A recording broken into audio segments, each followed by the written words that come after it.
promets, Claudia, on va avoir de bons échanges dans cette chronique parce que c'est vrai que pour l'humain, il y a la médecine traditionnelle et puis il y a aussi la médecine alternative avec l'ostéopathie, l'acupuncture. Est-ce que c'est la même chose pour la médecine vétérinaire? Est-ce que on appelle ça de la médecine alternative vétérinaire ou Oui, ou complémentaire. complémentaire? Oui. En quoi ça consiste? Bien, en fait, c'est l'ostéopathie et l'acupuncture principalement, dont les bienfaits sont bien connus en médecine vétérinaire.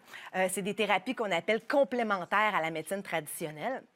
L'ostéopathie, c'est un peu abstrait. Hein? Oui. Pour bien comprendre, ça se base sur le principe que le corps fonctionne comme un tout.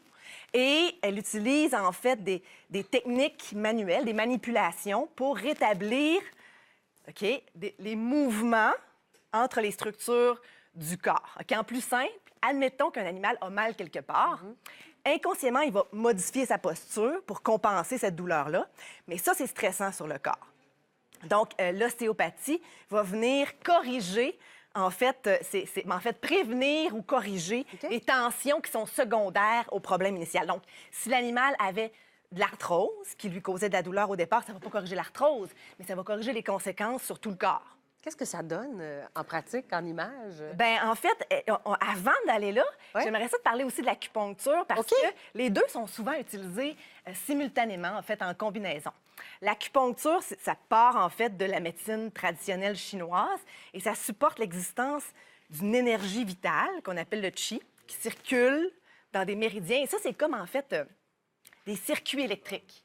Et les points d'acupuncture, c'est comme des interrupteurs pour ouvrir ou fermer la lumière.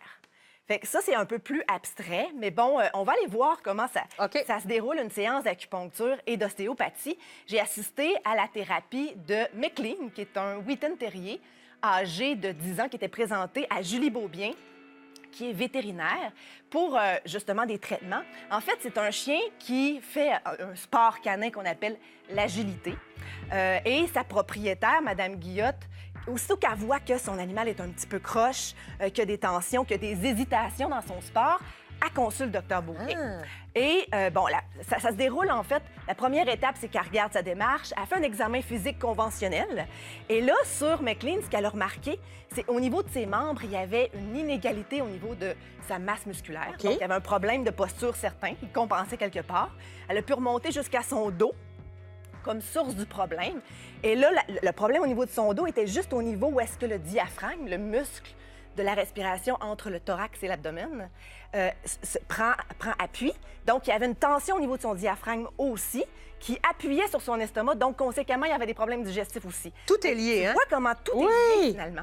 Fait qu'elle, avec des manipulations, est allée défaire ces tensions-là pour le ramener à un état initial, en fait, plus en équilibre. Et après ça, elle va appliquer, en fait, elle a une bonne idée globale de son état général pour savoir quel interrupteur d'acupuncture elle va stimuler. Bon. Bien, c'est impressionnant de voir comment le chien reste calme pendant ce traitement-là. Oui. Un peu comme nous aussi, à l'acupuncture, on relaxe pendant ce traitement. Bien oui, tout à fait. Puis c'est impressionnant de voir à quel point les animaux, en général, sont pas stressés et ils se laissent bien faire. Souvent, les gens vont dire, bon, OK, oui, effectivement, ce chien-là était particulièrement coopératif, puis... il est entraîné, lui, à écouter bien, c'est ça. les autres. Mais on se dit, c'est peut-être parce que c'est un chien plus bon agité, est-ce qu'il pourrait y aller? Oui, il pourrait y aller quand même. Puis, en fait, si je veux juste revenir avec les effets pour ce chien-là, McLean, il y a quand même des preuves que ça fonctionne parce que ce chien-là, il est champion d'agilité canadien à l'âge de 9 ans. Donc, tu sais, on voit qu'il y a un effet. Puis oui, là, on parlait des animaux qui sont plus stressés. Les chats sont moins coopératifs en clinique vétérinaire en règle générale. Mais ils sont très calmes en acupuncture et en ostéopathie.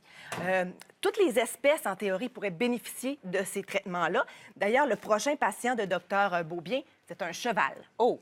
Oui. Prend plus de place, lui, qu'un petit caniche. Prend plus de place. Puis moi, ça me stressait davantage parce que j'ai assisté à ça. Je me dis, mon Dieu, le cheval va réagir, il va la kicker. Il me semble qu'il y a un certain danger pour la vétérinaire. Mais non, en fait, le cheval réagissait vraiment très positivement à toutes les manipulations qui, en fait, semblent assez intenses et inhabituelles pour un cheval. Je m'attendais à plus de réactions, mais dans son visage, je lisais, en fait, un relâchement. C'est comme si ça lui faisait du bien. il avait l'air, en fait, à apprécier, puis à quasiment être... Là, je suis étonnée, là, en voyant Oui, ces bien, images-là. effectivement, Oui! c'est vraiment impressionnant. Puis dans le visage du cheval, on pouvait lire le soulagement. Puis après la thérapie, as-tu remarqué quelque chose? Oui, après la thérapie, le cheval était vraiment plus confortable et ses mouvements étaient plus fluides, plus souples, parce que ce cheval-là a mal aux pieds. À la base, il y a un problème au niveau de ses pieds, puis ça l'a vraiment, tu sais, un cheval, c'est pesant, puis ça doit rester debout. Donc, quand il a mal aux pieds, ça a des répercussions sur tout le corps, finalement. Passe une moins belle journée. Bien, c'est ça. Donc là, ses pieds sont en train d'être résolus, en fait, ce problème-là, par un maréchal ferrant, mais c'est un processus qui est long. Donc, il faut attendre que, en attendant, il y a des tensions qui se créent, des problèmes qui se créent. Et là, régulièrement, Dr Beaubien vient lui faire des traitements pour prévenir, en fait, qu'il y a des problèmes secondaires qui deviennent irréversibles avec ce cheval-là. Est-ce que c'est accessible partout au Québec? C'est accessible, en fait. Puis il y a plusieurs indications aussi à ça qui sont communes avec l'acupuncture et l'ostéopathie. J'ai posé la question à Dr Beaubien, dans quelles circonstances elle recommande principalement l'ostéopathie et l'acupuncture? Les problèmes les plus communs pour des traitements d'ostéopathie ou d'acupuncture qu'on voit, c'est beaucoup des problèmes de dos, un peu comme chez les humains, problèmes locomoteurs aussi, des boiteries, des inconforts généraux. Quand on a un problème de santé là, qui a été vu par un vétérinaire, bien là, on parle vraiment de médecine complémentaire parce qu'on va accompagner la médecine traditionnelle.